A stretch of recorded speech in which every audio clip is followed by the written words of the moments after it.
The goal is in the next few minutes to sort of talk about how we have sort of brought UDBapp into use for our regular rehearsals, or what one might call a common rehearsal in the fall for us. But of course, we're needed to think creatively about what that looks like come this fall. And so this is sort of a hybrid of what we've done and what we think might be helpful this year.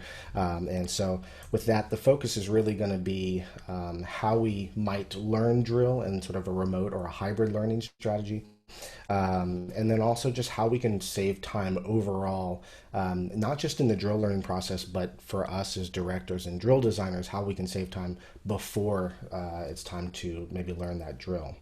What we do know is that physical drill delivery is not going to be an option based on everything, of course, that we're hearing from our excellent panelists this morning. The idea of copying something, printing it, cutting it, distributing it, that's not really in the cards. And for us, fortunately, a few years ago when we switched to UDB, we were able to move away from this process. And like Barry was saying, we've saved significant amounts of time, but also significant amounts of money by not having to copy physical coordinate sheets or drill charts. So to sort of build on what Barry was saying, UDBapp requires the students or the staff, the TAs, the directors, just to use their own personal device, which means it's great that we don't have to provide iPads, tablets, anything like that. And because it's using the students' personal device, we know that they're going to take good care of it, and we also know that they're going to keep it charged because that's their lifeline to the world, like it is for us. So because it relies on their personal device, it has made the adoption very easy for us. The other thing too is that because UDB syncs directly with Piware, we're able to share information from Piware to the students via UDB in just a matter of seconds. So for example, last year there was an instance where we're rehearsing and we needed to make an adjustment to the drill. And while the students were getting water, we made the adjustment, sent out the update, and in just a few minutes we were able to learn that drill change. So we can certainly see how that might be applicable this year, given the uncertainty of the fall. So our goal every year is this, but this year even more so. We want to prepare the students to be able to learn on their own, because the time has sort of come and gone that the director is the only person that carries all of the information. We want to equip the students with more information. We want them to be able to learn drill and music on their own. And so that when they do show up to rehearsal, we're not spending time teaching them those things. We can really just sort of maximize the time that we do have together, which given this fall's circumstances, we have no idea what that might be. So I think that one of the questions we have to first ask is like, well, where can students do these things if we're not together in a full rehearsal environment? I think really it's important to think openly, because the students can use the resources on campus, things like recreational fields, or maybe even the practice facility with the permission of the administration. Still in a socially distanced format. So if they can use those kinds of things, if they've got access to a marked parking lot, if they're commuting students and they can maybe be on their high school field or whatever it might be. But the things that I'm going to focus on in the next couple of minutes are actually things that the students can do in their dorm room, actually. And that can be significantly helpful for them as they bring the drill and sort of, they start to conceptualize it before they would come to a rehearsal. So these are going to be sort of tips for focusing on student individual learning. So the very first thing that we want to make sure that we are doing as directors is provide the students with a greater context. The alternative to this point has been stand here on this dot with this coordinate sheet and then just wait for us to tell you if you're right or wrong. But by taking the time, inputting the things into Piware correctly, the students have an idea of not only what their responsibilities are, but what shape they're a part of, what their responsibilities are within the musical phrases. Because UDB syncs directly with Piware, there's an opportunity for the students to hear the audio, learn the musical and visual phrases before they would come to a rehearsal. And that's certainly going to be pertinent this fall. Things that students can do that's going to help start their understanding of how to execute these things at a high level are understanding what their responsibilities are as it relates to direction changes and phrase starts and stops. And so they can do those with things like step outs, -1, +1. And because UDB shows the students what their direction change responsibilities are, it's made that process significantly faster for the students as far as them understanding what their responsibilities are. Other things too that are helpful and not necessarily required before the rehearsal with the full band, is if the students have the ability to understand when they cross yard lines. So, for example, in this case, the student knows even before they start doing the first rep that they're going to cross the yard line on count 12. They can input that information into the music, they can memorize it, whatever it might be, but knowing that information is going to help them the very first time that they do show up and help them calibrate that step size. So that's really important information. Now, again, because UDB and Pyware sync with one another, if you take the time and input the measure numbers inside Pyware, they're going to show up in UDB. So the students, again, before they even show up to rehearsal, they can know where the phrases are, know where their starts and stops are. They can know their step size. They can know if they're at a hold, is this a marked time? And because UDB displays that, the students already have a sort of a contextual understanding of what the responsibilities are for them. For our students, one of the things that's really helpful inside of the regular rehearsal is for them to sort of quiz themselves, or for our section leaders to quiz one another, quiz the students in their section, and say who has a larger step size, who has a smaller step size. Doing those kinds of things can be really helpful with the students, especially given that they're likely familiar with, sort of an 8 to 5 mindset, knowing that, okay, this is going to be slightly smaller, or this is going to be slightly larger. Another thing that we've talked a little bit about so far this morning, and we've done a little bit of thinking broadly on our end here at UT about, is what if we have to meet in segments of the band? So we traditionally rehearse Monday, Tuesday, and Thursday evenings, and then of course Saturday kickoff. For example, on Mondays we have to rehearse with just a third of the band, Tuesdays with a third, Thursdays with a third, or maybe we have to meet in sections. There is the ability inside UDB to customize the view. So in this example, this shows just people who are in the A section of the band, who are labeled as A's. So these are A's and B's, and these are A's, B's, and C's. So you want to use the tools inside UDB to help understand, what things might look like when you're sort of distanced out or rehearsing the band in segments. This is another example of that. So maybe if the band, you're able to rehearse with, say, for example, brass and percussion on one night, woodwinds and color guard another night, you can also go inside of the app and choose who you want to see. So for example, in this case, high brass and woodwinds, we could see them and rehearse them together. Low brass, percussion, and color guard, rehearse them together. And then, of course, when the full band comes back together, that's what things look like. But the ability to see those things inside the app in sort of a segmented way, in a custom view, has certainly helped us in our regular rehearsals, and we anticipated it helping this fall as well. So the next part of this is really focused on how we as directors and drill designers can save time before the rehearsal.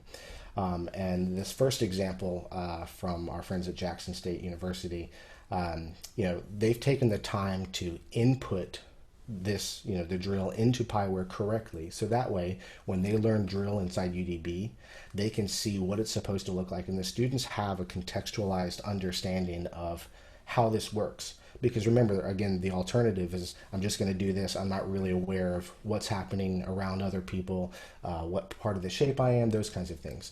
And because they've spent the time, or because ideally you spend the time charting those things properly in Pyware, that's going to help the students absorb the information in a much greater way. Another thing too is that you want to start to use the terminology that you would normally just speak. You want to share those things with the students digitally. So again, because Pyware and UDB work together, if you would input the phrase, for example, the musical phrase, instead of saying measures 19 through 38, you could just say rehearsal J to K, and that's going to show up inside UDB. So we're going to make sure to be adamant about transferring the correct rehearsal markings, letters, measures, those kinds of things. We're going to mark those first in Pyware, and then that way the students get that correctly inside of UDB. And in this example from Michigan State, you can see that they call their side 1 and side 2 of the field something different than we do. So we call it side 1 and side 2. Some schools side A, side B, right, left. In this instance, it's case and mun, which are, I think, the hockey arena and the dormitory Dr. Thornton, let me know if I've got that right. But using the terminology that the students are used to, there's no reason not to transfer that over into UDB. So that's going to help them understand what their responsibilities are at an earlier stage. And then again, as a drill designer, I think for us, so many years we've sort of relied on, okay, well, I'm the person that's writing the drill, and I'm also the person that's teaching the drill. So I'll just sort of share all of the information that's necessary. However, with likely some kind of limited rehearsal scenario this coming fall, there's an opportunity for us as drill writers to be even more specific in our notes. And because the students see the notes that come directly from Pieware, you want to be thorough with those things. So in this example, we know that mellophone 5, 7, and 9 need to travel behind piccolos 1 and 2. If we think about the alternative to that, traditionally we'd have to do 2 or 3 or 4 reps with just sort of us focusing on them, just to get that pass through or that particular path organized. There's no need to do that, especially if you as a drill writer are organized and then write those notes into Pieware. Then they show up in UDB and the students can see that right away. Another thing about the production notes and what we call the global notes is that if you're signed in as a director, any note that you add on this screen also shows up for the performers. So if there's notes that you want to add in person in real time, then those are going to be things that show up the next time that the students update the app.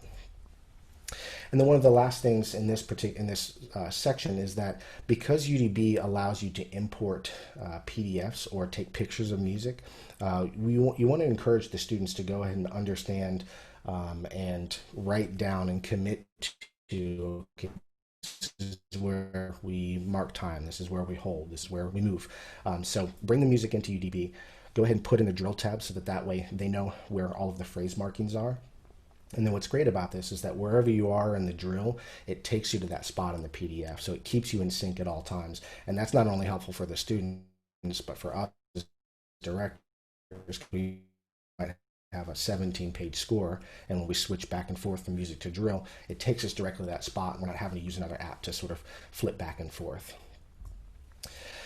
Another area that we found particularly helpful for us in the past, and will certainly be so this year, is taking the things that we normally teach by rote, or normally we teach by having our section leaders teach their students, or we sort of rely on the institutional knowledge of, okay, well, everybody knows how we sit in the stand, so you guys just go do that. And if you realize, that sometimes takes 15, 20 minutes, if not longer, to set those kinds of things up.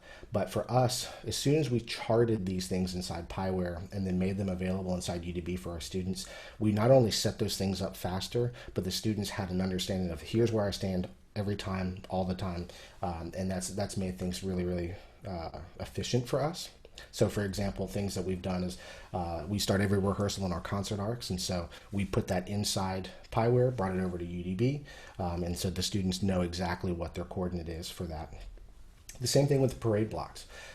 Even if you don't know exactly what your numbers are going to be, go ahead and input that stuff, and then you can re-chart it later or just adjust the numbers in Pieware later, and it's going to be so much faster for the student just to pull up what their responsibility is, go to that spot, and they've just learned that on their own. And then one other area that's been incredibly helpful for us, and this is sort of under the heading of some of the things I've already talked about, but take the time this summer to properly chart and animate the things that are integral parts of your program. So things like pregame, especially if it's traditional and there's a lot of follow the leaders or gate turns or whatever else it might be. So input those things into Pieware, and then one, you're going to have a backup of that stuff forever. You don't have to rely on hard copies. But then two, once you have those things inside here, the students are now speaking the same vocabulary or reading the same vocabulary that they are, one, used to in high school. And they're not having to learn a whole new way of learning just for one show that you do. But they've now learned how halftime works, they've learned how pregame works, they've learned how maybe traditional shows work. So spend the time that you would normally teach something by rote, and then get that into Pieware, and then once you have it in UDB, it's there forever, which is great. A couple of other ideas for things that you could chart, things like your stand seating configuration, audition material. So for us at Texas, we have 4 what we call stations, which are part of our sort of visual fundamentals that not only teach us sort of how to stand and how we react to certain commands, but they're also the basis and sort of cornerstones for some of our traditional drills. So things like wall-to-wall band or script Texas. Those are things that we've now digitized and has increased the learning efficiency tenfold. I mean, it's just significant how much faster and how much better those things are earlier on. And then the last thing is like take the things that you do on a daily basis, your basics block. If you do something like across the floors, you do something like circle drill, whatever it might be, take those, input those into the app, and you're going to see the students who are visual learners pick up on those things so much faster than they would have otherwise.